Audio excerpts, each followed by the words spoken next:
Imagine the horror of having a missing family member or loved one, then having their body parts delivered to you with little notes explaining what had been done to them. Well, these families had to lie through that. Hi crime fam, it's me again and I am here with a fresh dose of crime, so let's dig in. Tsutomu Miyazaki, a pedophile and cannibal known as the Otaku Killer, terrorized a Japanese suburb for a bloodthirsty year before being apprehended. Tsutomu Miyazaki, the so-called Otaku Killer, for 10 months he terrorized the people of Tokyo by kidnapping and killing innocent people. The victims are mainly girls. Not stopping there, after taking the victim's life, he also psychologically tortured the victim's family by sending disgusting packages. Mary Kano's parents received a box in the mail in late August 1988 after their 4-year-old daughter went missing. Inside the box, on a bed of fine powder, was a photo of Mary in the outfit she was wearing when she vanished, several small teeth, and a postcard with the message, "Mary, bones were cremated. Investigate and demonstrate."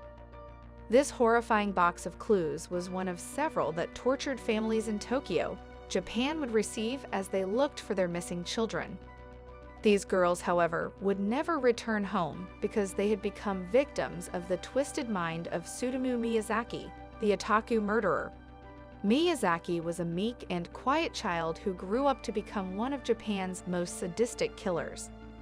Miyazaki was born prematurely in August 1962 with a birth defect that rendered him unable to fully bend his wrists, and he spent most of his early childhood alone as a victim of bullying because of his deformity. Miyazaki kept to himself and rarely attended social gatherings or made many friends. Out of embarrassment, he frequently hid his hands in photographs. When he was alone at home, he seemed to enjoy drawing and comic books. He wasn't a social student, but he was a successful one, finishing in the top 10 of his class. He progressed from elementary to high school in Nakano, Tokyo, and remained a standout student with aspirations of becoming a teacher. These expectations were not met. Miyazaki's grades dropped miraculously. He graduated 40th out of 56 students in his class and did not attend Meiji University as a result. Instead, Tsutomu Miyazaki was forced to enroll in a local junior college and study to become a photo technician. It's unclear why Miyazaki's grades dropped so quickly, though it could have been related to his family life. The Miyazaki family wielded considerable power in Tokyo's Itsukechi district. Miyazaki's father was the owner of a newspaper, despite the fact that he was expected to take over his father's job when he retired. Miyazaki expressed no interest. Miyazaki avoided his family, convinced that they only cared about his financial and material success in life. "If I tried to talk to my parents about my problems, they just brush me off," he told cops after being arrested. The only person he did not excommunicate was his grandfather, whom Miyazaki considered to be the only person who genuinely cared about his personal happiness. He believed that his younger sisters despised him, but that he had a closer relationship with his older sister. Miyazaki's strangeness only grew worse in college. On the tennis courts, he took crotch shots of female players. He read pornographic magazines, but they became boring to him as well. He once said, "They black out the most important part." By 1984, Miyazaki had started looking for child porn, which was not hindered by censorship because obscenity laws in Japan only prohibit pubic hair, not sex organs.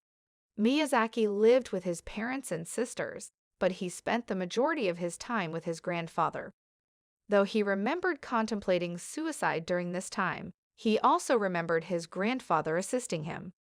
Then his grandfather died in 1988. The worst had happened in Tsutomu Miyazaki's mind. In retrospect, this was considered his tipping point by experts. It is unknown whether Tsutomu Miyazaki had this disturbance all along or developed it in response to his grandfather's death, though the timing suggests that Miyazaki transformed after his grandfather died. Family members noticed a difference in him almost immediately. They claimed he began spying on his younger sisters while they were showering, then attacked them when they confronted him. He even assaulted his mother at one point.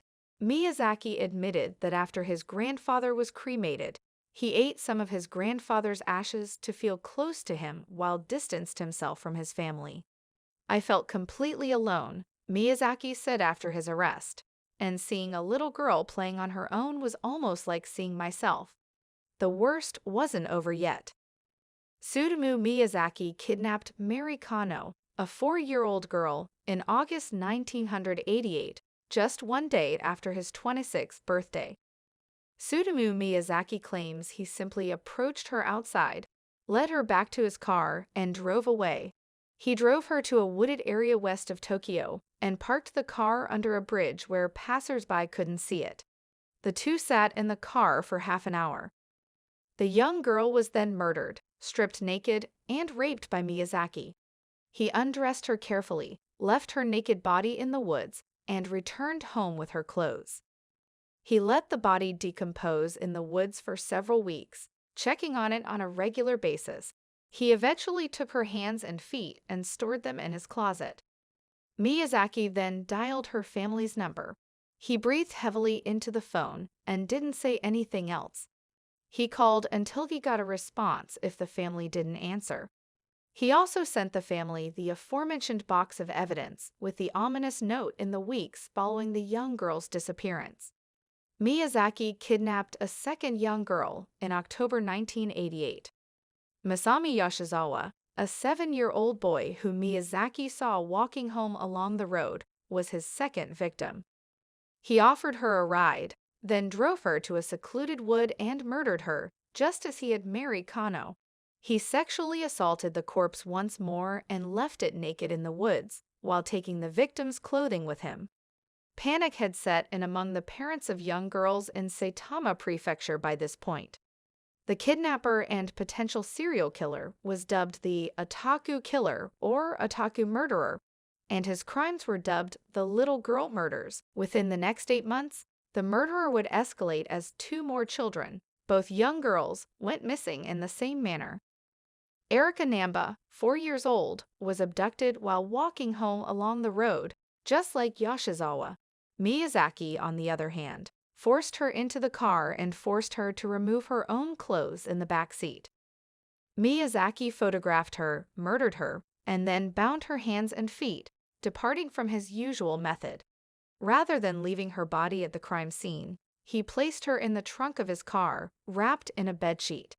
Then he unceremoniously dumped her body in a parking lot and her clothes nearby in a wood. Erika Namba's family, like Mary Kano's, received a disturbing note compiled from magazine clippings. It said, "Erika, coughing, throat, rest, death." One of the Otaku killer's most disturbing victims was his final victim. In June 1989, Miyazaki kidnapped Ayako Nemoto, a 5-year-old girl. He persuaded her to let him photograph her, then murdered her and took her corpse home instead of dumping it in the woods, as he had previously done. At home, he sexually abused the corpse for 2 days, photographing and masturbating her, dismembering the body and drinking the little girl's blood. He even ate her hands and feet. Miyazaki dismembered the rest of her body as soon as she began to decompose and scattered the pieces throughout Tokyo, including a cemetery, a public toilet, and nearby woods.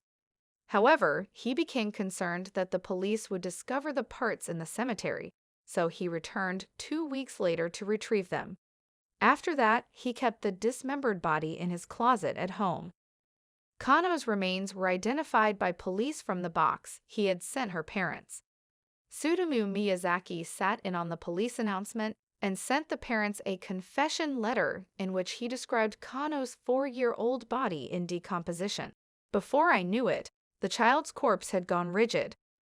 I wanted to cross her hands over her breast, but they wouldn't budge. Pretty soon, the body gets red spots all over it, big red spots, like the Hinamaru flag. After a while, the body is covered with stretch marks. It was so rigid before, but now it feels like it's full of water. And it smells. How it smells. like nothing you've ever smelled in this whole wide world. The otaku killer was apprehended just as he was about to attempt his fifth kidnapping. Miyazaki noticed two sisters playing in their yard in July 1989. He separated the youngest from her older sister and dragged her to his car. The older sister dashed to find her father, who arrived to find Miyazaki photographing his daughter in the car. The father assaulted Miyazaki and dragged his daughter from the car, but he was unable to apprehend Miyazaki, who fled on foot. However, when he returned later to retrieve the car, he was ambushed by police. Following his arrest, they conducted a search of his car and apartment, which yielded extremely disturbing evidence. Police discovered over 5,000 videotapes in Miyazaki's apartment, including anime and slasher films, as well as homemade videos of himself abusing corpses. They also discovered photographs and clothing from his other victims. Of course, they discovered his fourth victim's body, decomposing in his bedroom closet, her hands missing. Tsutomu Miyazaki remained composed throughout his trial. Reporters noted that he was almost indifferent to his arrest and seemed unconcerned about what he had done or the fate he faced. Despite the fact that he had committed senseless crimes, he answered questions calmly and appeared almost rational in his thinking. When confronted with his crimes, he blamed them on Rat Man, an alter ego who lived inside him and forced him to commit heinous acts.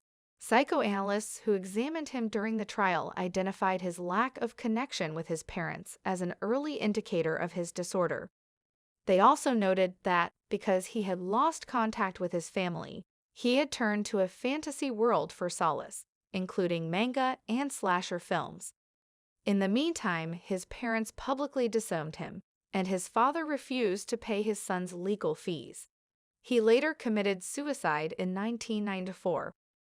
The term otaku refers to someone who has obsessive interests, particularly in manga or anime, and the media quickly labeled Miyazaki as such. Fans of the art form rejected the label, claiming that there was no evidence to support their claims that manga had turned Miyazaki into a murderer. In the modern era, this argument could be compared to those who claim video games promote gun violence. Despite the fact that 3 separate analytic teams examined him during his 7-year trial to determine whether he was feeble-minded and thus eligible for a short sentence, the courts eventually found Miyazaki to be of sound mind and thus eligible for the death penalty. His sentence was carried out in 2008, and Tsutomu Miyazaki, the otaku killer, was finally brought to justice for the heinous crimes he committed. He was executed by hanging. That will be an easy way to go given how much suffering he had caused. I have a weird question though. Did he ever get to sleep with a living person? Given how much he loved doing it with corpses. What do you think?